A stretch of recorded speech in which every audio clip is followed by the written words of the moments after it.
Hi, everybody. My name is Nina Bosky, as you may know, and with me is Gary Vataco Robles. He's a mental health professional, and he'll get into that just a little bit when we get to hear from him. But he wrote the book, the volumes 1 and 2, Icon: The Films, the Life, and Times of Marilyn Monroe.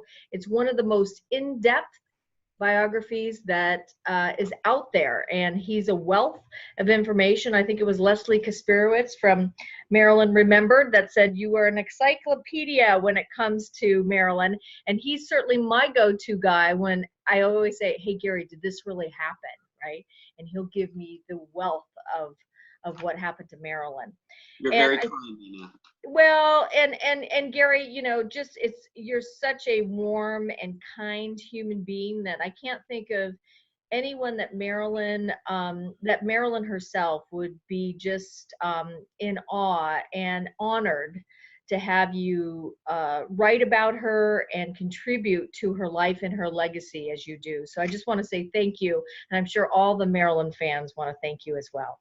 I really wanted to give Marilyn a voice because so often her voice is not heard. We hear the voices of her biographers and not her. Well, this series, it's a 5-part series. We may even give you some bonus rounds during this month, but we're scheduled to give you 5 series every Wednesday at 12 noon Pacific Coast time. And this week, we are talking about sexual and physical abuse as it relates to mental illness and addiction. And we're doing this series this month because it's Mental Health Awareness Month. And we really want to be able to bring to light not only Marilyn's true life story, but also to help you, the viewer that may be dealing with mental illness or addiction yourself, or you have a loved one that is dealing with it. So specifically today, we're going to get into the sexual and physical abuse of Marilyn. And you know, some of this content is going to be potentially sensitive and difficult to hear. But I also think that it's really important that we take the stigma, we take the shame, and we start giving resources and the ability that if anybody is watching this today, that they may want to get help. And you know, Gary, you know this better than anybody, that back in Marilyn's time, she was one of the first people to bring it up, but it wasn't talked about back then, and it certainly wasn't dealt with.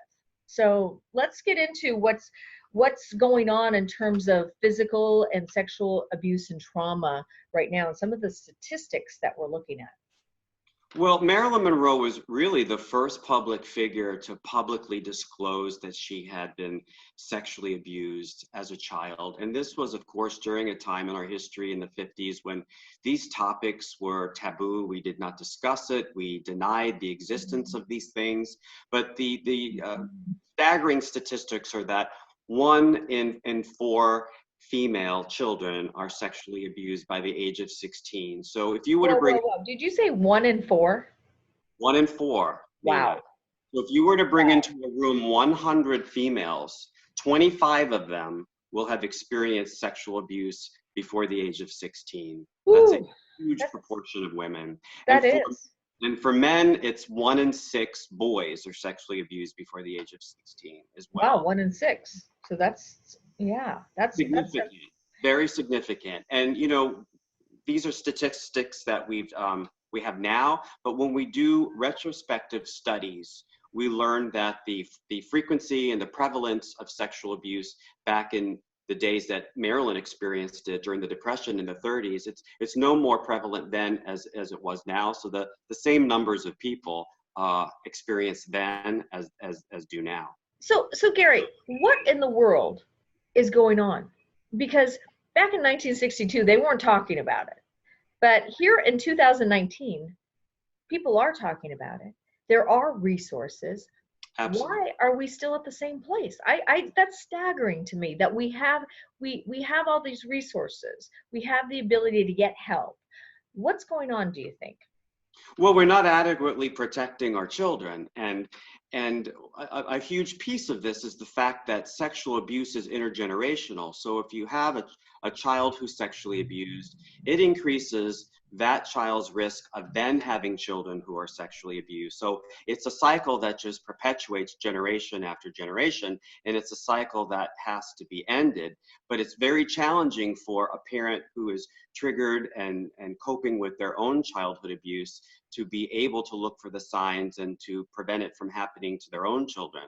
And so the more information that we have available, the more people can heal, the more they can help to protect their own children. We owe a lot to the women's movement in the late 60s and early 70s to begin to discuss this more openly. And, you know, that was now almost 50 years ago.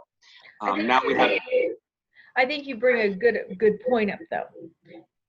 When you haven't dealt with it yourself, it's going to be really difficult for you to help and support your children or loved one that may be dealing with it as well. And you have to have the insight to do that. And often it's something that requires the assistance of a professional who can help one navigate through this. This is very challenging for someone to navigate on their own, especially if sexual abuse might have been something that they thought was normal in their own childhood because they didn't know any other experience but the experience of their own trauma. And I want to also just back up the truck a little bit, because many of you know Gary as the biographer of Icon, but he's much more than a biographer. And talk to people a little bit about what your background is, because I say mental health professional, but some people don't know what does that mean in regards to some of your work that you're doing, because it gives you a voice to be able to really speak to this. Yeah, I'm licensed in Florida as a licensed mental health therapist, and I'm also a national certified counselor. But my clinical experience goes back a little bit more than 25 years ago when, as a therapist, I was trained in trauma-informed care in the early 90s. And the first population that I worked with were children in the foster care system who had survived sexual abuse, physical abuse, and neglect. And we were beginning to know a lot more about how that impacts development and brain development. And there were interventions for the children and their families. And so when a child is hurt, everybody else in the family is hurt. And not only does the child need treatment, but the other family members need assistance in coping with their own reactions so they can be productive and help their own children heal. So there's a term in what you're talking about that, you know, when you say about, you know, helping the children heal, is that with parents and with just anybody, I think it's an AA term, but you're as sick as your secrets.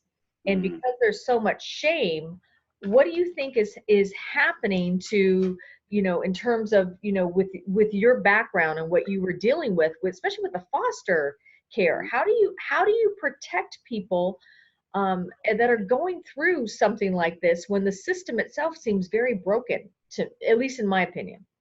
Well, yeah, sure. I mean, that's the biggest challenge, and if we could solve that challenge, we would solve all of the problems.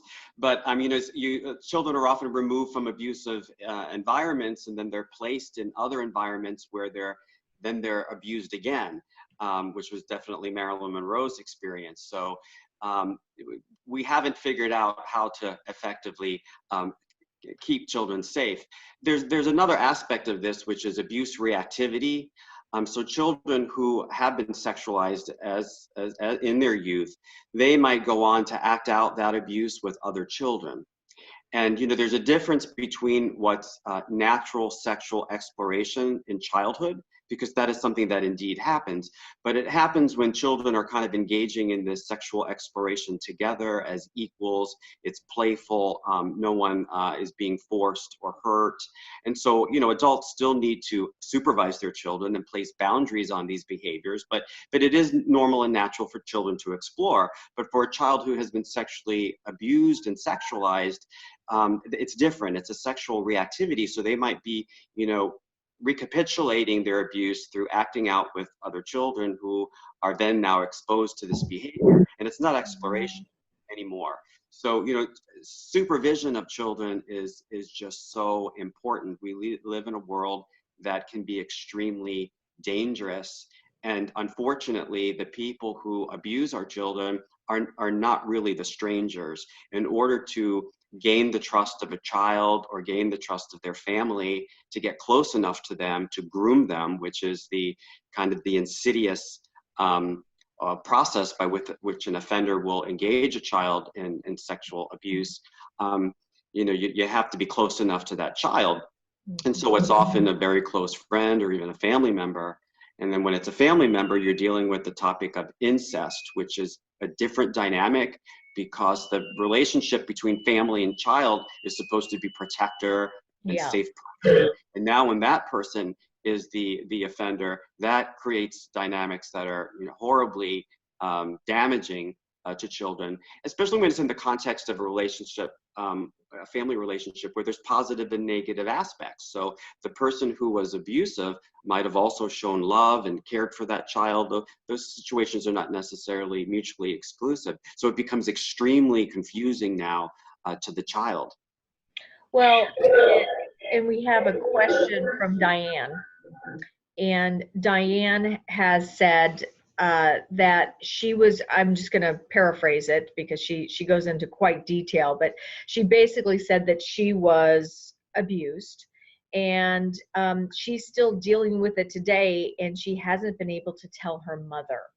What would you say to somebody, I changed her name, Diane, that is still having a hard time dealing with it and being able to tell a loved one? And now she says that she's 24, so she's 24, so she's, she's just into young adulthood. Well, my heart goes out to Diane, who's struggling with this, and here is I don't know Diane's situation, but if the offender was someone close to the family or close to the mother, you can see why it would be so challenging to talk about the experience, because now it's going to disrupt everything within that family. It could be the mother's husband, former husband, partner, brother, relative, member of the household. And so the journey. And she does say this in the letter that or email that she wrote us, basically said that it's a friend of the family. So she has not had the courage yet to speak to her mother, and she can't sleep. It's getting worse, she said, and she's got a lot of anxiety. So I would imagine that the more you don't deal with it, the higher the anxiety gets. Oh, absolutely. Yeah, it's like a balloon. Imagine a balloon that, as the secret goes on, the balloon gets bigger and bigger and bigger and just follows the person around as a burden. So there's a hierarchy of disclosure, and so it might be safer for Diane to talk to someone who is objective and outside of the family. So if Diane can link to a crisis hotline or a mental health professional where she can share this information, knowing that there's not going to be a crisis within the family relationship, so that she can gain the skills to be able to disclose her story in an environment where she's going to be supported and where she's going to understand that it wasn't her fault and it was the responsibility of the offender and not her, in that safe environment. Then her mother can be invited into that as family therapy, and then a professional can help facilitate that conversation between Diane and her mom. Or Diane might feel that she can do that on her own with the support of a counselor. But those are things that she can explore in her own safe therapy with someone who will hold her confidence. Gary, because this is such a big topic, we're going to give within this series several parts to this today.